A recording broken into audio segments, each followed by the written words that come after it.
Tomorrow, showers likely with a chance of thunderstorms. Chance of rain again, 60%. But that will not bother people in the pavilion at DTE, as the Beach Boys are here.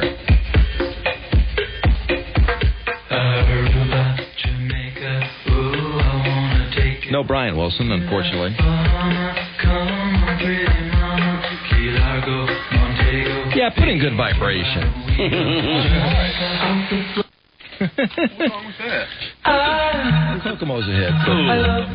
This is the classic Beach Boys. Yeah. And the way the sunlight plays upon her head,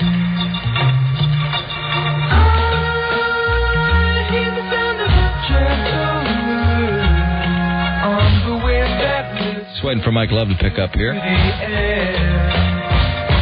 7:56 at the Rev. How's it going? I'm all right. All right. How are the pipes? The pipes are flowing, unlike the ones in Iraq right now.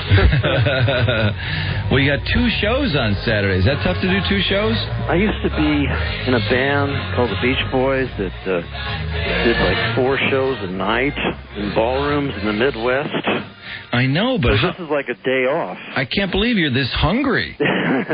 Saturday's like a kind of like, what are we going to do with the rest of the day? You know?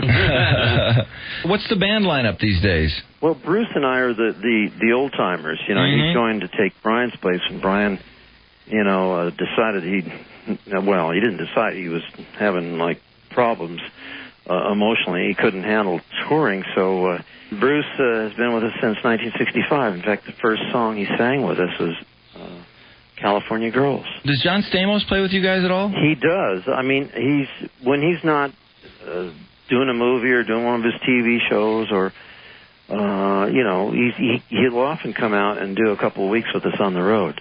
Did you get to see much of Rebecca? Did she turn up on the show at the shows back then? Oh yeah, big time. Boy. I danced with her a couple of times on Surfer Girl. That was nice. Now, how hot is she? She looks like one of the hottest women I've ever seen. She's gorgeous. Mm-mm. Well, obviously. I mean, I wouldn't be the only one to think so. No. Well, she's available. Yeah, apparently so. That's too bad. Yeah, it is. It's a drag. Well, Yeah. John wanted kids and family, and she wanted to pursue her acting career. So, you know, she's a neat girl, though, I think. Boy, I would have never dreamed that was the problem. Okay. Hey, I was just reading, you recently got some songwriting credits, didn't you, for some songs that Brian strictly got credit for? I had to bring a suit, and nominally against Brian Wilson, but he really wanted to rectify it, but he was in a conservatorship because of his mental issues. They had him in a conservatorship, meaning he couldn't make any, you know, financial decisions or important decisions. So because of Dr. What's-His-Face? Pardon me? Because of Dr. Landy? And Landy had a bit to do with it for a while, but then subsequent to that, there was another guy in there, but, you know, it was fine because Brian on the witness stand says, yep, Mike wrote that. It was funny. That sounds like Mike. Yep. Mm-hmm. Because he's always been very supportive of me and I of him, and so, you know, it sounds weird. How does attorneys feel about that? They lost big time. They thought they were going to beat me because of, you know, whatever reason, legal reasons. They must have been surprised as hell. They absolutely jerk him off the stand, take him outside, and whip him with a wet noodle. Did they try to impeach their own witness and say, hey, Brian, you're a kook. You lived in a sandbox for 3 years, didn't you? I don't know what they did because I didn't hear him when they took him out in the hallway. I just read a neat article about him that, Smile was the record that was supposed to be the precursor or the answer to Sgt. Pepper's. I mean, it was supposedly every bit as complex, and Brian never, I guess he pulled it off the shelves. Is that what happened? Well, what happened is, I believe he experimented a little too much with certain, non-prescribed. He really went into a period of reclusivity. And instead of the Smile album, we came out with a thing called the Smiley Smile album, which, ironically, they used it in a few drug rehab places to bring people down.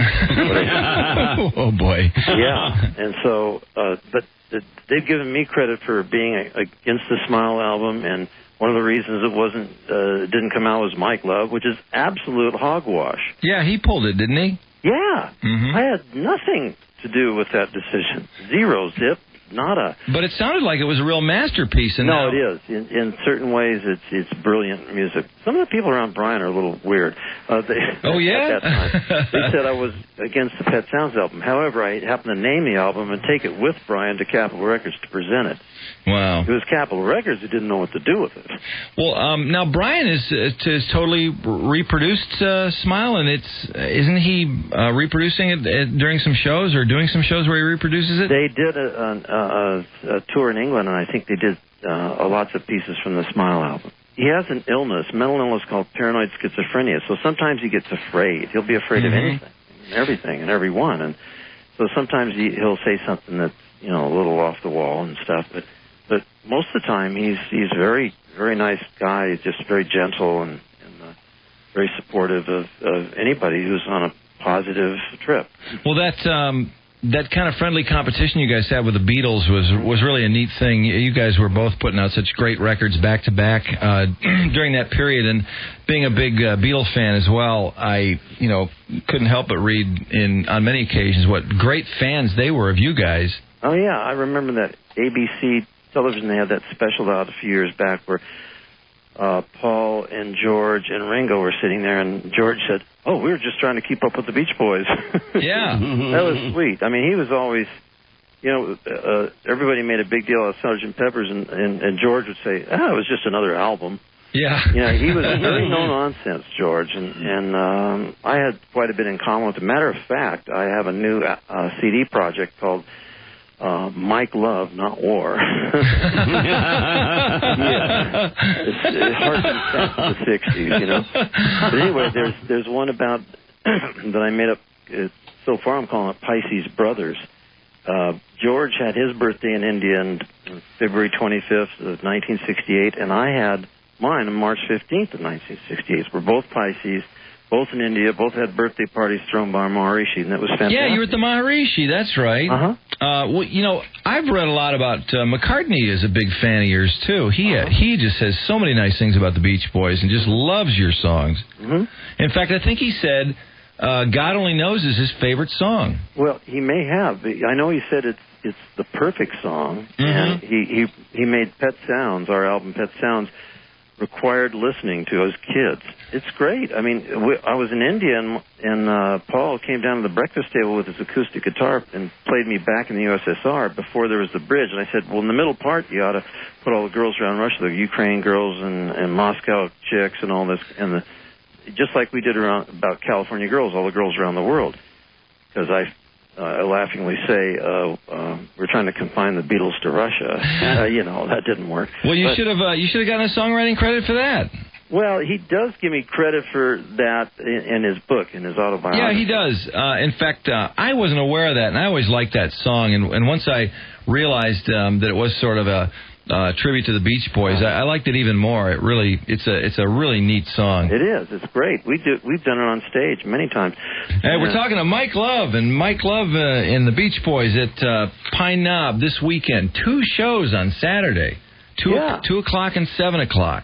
And we like to make it that evening show early enough to where families can come out and still get back that evening time to go to church in the morning if they need to or if they have to. Wow, I never thought I'd hear that. How nice. Things have changed. Well, I mean, a lot of times the agents in New York think it's uncool if you go on before 10 o'clock at night, and I say, forget that. Now, Mike, I don't know if this is funny to you or not, but we got these bootleg tapes of Murray going off on you guys. Oh, geez. Oh, we love this stuff. Our audience loves it. It is pretty bad, but I call that sonic necrophilia, so you better... Oh, this stuff is so entertaining to people like us that were on the outside of this sort of a thing, a glimpse inside in that moment. Yeah. But the comments he makes are so funny that, let's sing like we're not superstars. Yeah. Oh, God, it was terrible. Mike, you're you guys flatting. make too much money? Yeah. You guys making too much money? Yeah, I love the Mike, you're flatting. Mike, you're flatting. Yeah. Brian, I know. He was a case to work with. Oh, God, it was horrible. we were successful in spite of that guy, not because of it. You know what's funny is I hear Brian making a lot of cynical comments, too, but they're just low enough that Murray can't quite hear them. It's typical teenage rebellion. Exactly. Yeah. You know? And Drew, wasn't it Brian that was the one that was saying that he was talking to it? He was just absolutely blowing their ears out and their headphones. When he's talking, I have 3,000 words to say. He's like, if you turn that thing down, you're blowing out my ears. Hey, Mike, you're fighting on your high notes. I think Murray says something like, if I said it once, I said 1,000 words, and Brian says, oh, more than 1,000, or something like that. And then there's that syncopate. So you're big stars. Let's sick to want to hear that stuff. No, Mike, I'm telling you, we must have played this 1,000 times. I mean, over the years. This stuff is really having funny. too much time on your hands.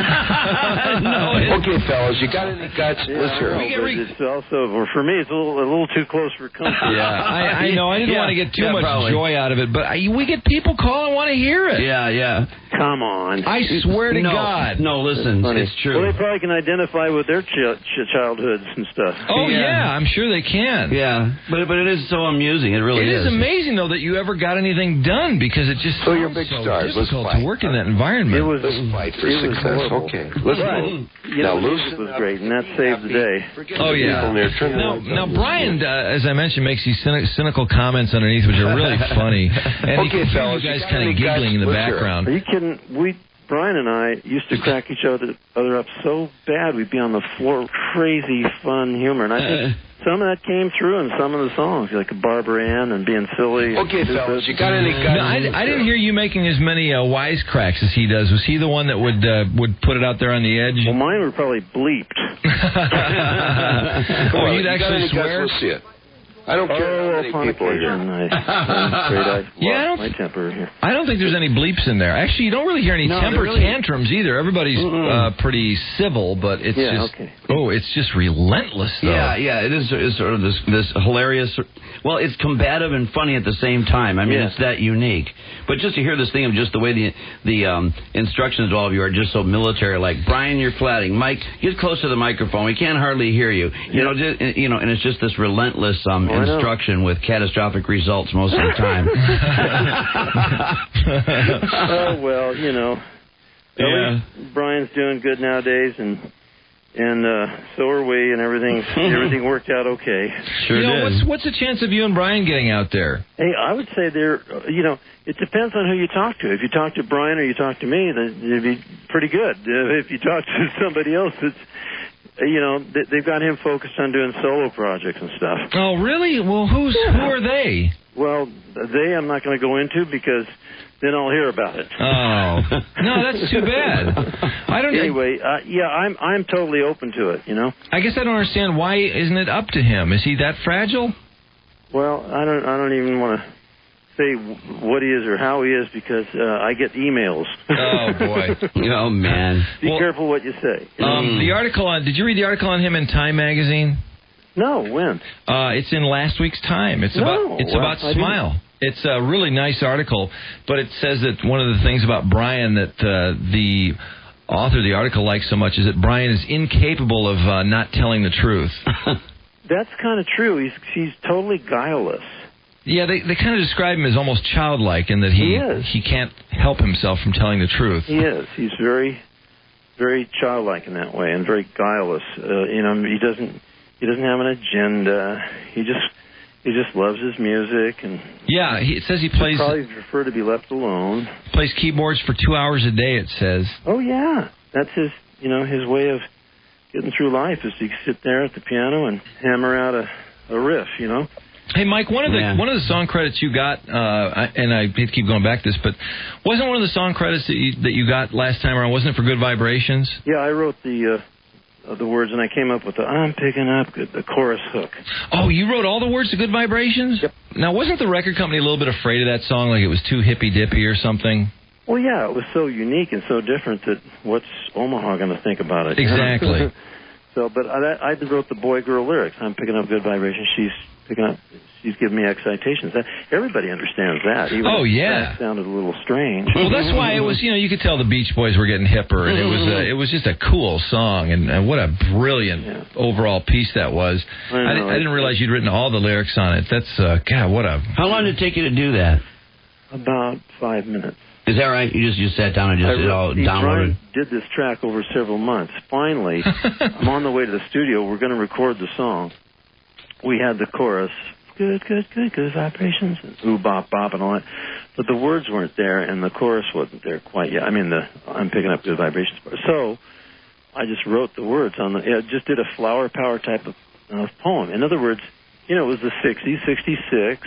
It was like very flowery, powery there. And so that was our answer to the psychedelic wave. And so I just did a flower power poem. I love the colorful clothes she wears and the way the sunlight plays upon her hair. I love the sound of her gentle words on the wind that lifts her perfume through the air. Sat down and just bang those lyrics right out. Yeah, I dictated them. I was in an XKE, yellow XKE convertible on the way down the Hollywood freeway, just a couple off ramps to Capitol Records. Wow. Yeah, well, actually, Columbia Records. If you're not doing something on Saturday, what could be more fun on a nice sunny Saturday, July day than the Beach Boys? My God. Not much. It will be fun, I guarantee you. Absolutely. Well, Mike, it's so nice of you to spend time with us, and let's do it again. Okay, so to speak. Wouldn't that be nice? Thanks a lot, guys. Thanks a million. All right, bye-bye. Oh, cool guy. Yeah, he's a really good interview. Yeah, terrific. It's very good relaxed. vibration in 5 minutes. I know it. That brilliant piece of pop history. Isn't that something? It's just a couple of off ramps from Capitol Records. You can just picture it. That's the kind of stuff I love talking to people about, like him. Where you can actually go back in time, and they're so good at painting the situation for you. Well, you can tell he loves it. There, he's not one of those guys that calls in and just churns out an interview. Actually, it means something to him. Yeah, because I think he was rather enjoying just kind of repositioning himself back how it was and starting to remember the kind of car and the color and, and all that. What memories. Yeah. Well, that song, think of how many times that song has been played on the radio. Absolutely. My God, it's got to be one of the top 10 ever. I just wrote a book about Dennis Wilson, who was the only surfer in the band. Yeah. And Dennis, there's a little bit of... well, Dennis is dead now, but there's a little bad rub with him and Mike because Dennis married Mike's illegitimate daughter. Oh, ouch. Oh, yes. God, what a mess. I know. Jeez. You know what's funny, though? They actually were getting over it. Wow. I think they were getting past it when Dennis died. Oh, but man. Yeah, that was not too cool. Ooh. Ooh. Dennis was a ladies' man. The chicks loved Dennis Wilson. He had more charisma with women than the rest of the band put together. Jeez. There's always somebody, isn't there? Yeah, well, he had the look. Incredible drummer. Just immensely talented drummer. And he did some solo records, and they're critically acclaimed. They're very, they're considered to be really outstanding records, and surprising as hell out of a drummer, He's the guy that drowned, right? Yeah. Yeah, how ironic the only surfer in the band would drown. Yeah, I know, exactly. He had horrible substance abuse problems. He was a mess, an alcoholic mess. Well, when you think back to the times and how high everybody was getting and what was going on, But, to think that... But alcohol... That his demons would wipe him out and Brian would survive. Yeah. That tells you how bad Dennis was. Yeah, he was mixed up with Manson. Yeah, I know. He was the one that got them mixed up with Manson. Yeah, I know. I saw that show about that. And that was really about, according to this book anyway, Dennis was impressed with the chicks in the Manson family. He could not believe how Charlie could just nail all these chicks, and he wanted to dip into the Manson pile. I'm sure he did. And he did. Yeah, that one chick I've always been in love with. God, what's that one? And how dare you be hot for a Manson family chick? I know. It was Krenwinkel? It was the brunette. Krenwinkel, I think you're thinking of. Yeah, because I've talked to you about her before. Yeah, I know who you're talking about. Really, she was hot. Really cute. Yeah, she looked gorgeous with that cross painted over her forehead with her head shaved. No, that was after. That's not what I'm referring to. Let's let that record be clear. That was when Charlie was on trial. Yeah, I'm talking about an earlier period. Yeah, I know what you mean. She did interviews and had parole hearings in the 70s where she still looked pretty hot. Yeah, no, that's nice picking up chicks at parole hearings. Oh, God. She'd grown her hair out. And the cross was gone from her forehead, or the swastika, or whatever it was. Oh, brother. But, talking to Mike right there, it's interesting because after we've heard the tape so much about them with their dad, his voice just blends right into that tape. I know. It's still Mike. You know what I mean? Dennis was nailing Christy McVie from Fleetwood Mac.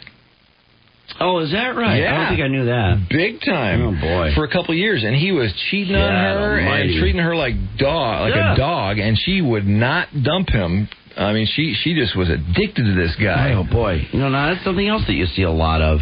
That particular guy that treats them like garbage and just sex, and they just don't let go for whatever reason. Well, he was the total rebel. And they love an outlaw. They love that rebel. But this Manson thing, it's amazing that he would survive Manson and not survive the water or the booze or whatever killed him. Yeah. But both, I guess, really. After drunk in the water. After the murders, the Tate LaBianca murders, Dennis would come home and all his furniture would be rearranged. And that was Manson's little poof thing, to surprise you, to remind you that Charlie was around. Oh, how odd. Because can you imagine? Doris Day's son said he would produce Charlie's record, and then he realized how flaky Charlie was, and then he backed out. And Charlie was furious, and he wanted Dennis to get Doris Day's kid, I'm trying to get his name, Terry Melcher, to produce that record. And so Dennis was like, hey, look, I can't make him do it. He never said he'd do it. He said he'd think about it. And so next thing he'd come home and his furniture would be rearranged. Oh, how trippy. He woke up once in the middle of the night and Charlie was like standing over him. No way. Yeah. Oh, Dennis had a house that Charlie and the family took it over while Dennis was on tour, and when he got back, it was completely trashed. Absolutely trashed. There were pigs living there, and all the furniture was destroyed. Everything of value had been pawned or broken or given away or stolen. Wow. And Dennis just was like, you know what, I'm so glad to be rid of the guy. I'm just going to get another place. God almighty. What a mistake. Oh, I know. Hooking your wagon into that camp. Man, oh, man. Dennis even recorded a song that Charlie wrote. Yeah, I knew that. Well, cool, man. Mike Love. Yeah, Mike Love and the Beach Boys. DTE. Tickets are available. Hopefully they'll draw a big crowd out there Saturday. Saturday, Pine Knob, Beach Boys. And the way the sunlight plays. Come on, you got any guts? Let's see it. I don't care, fellas. You got any guts? Let's hear it.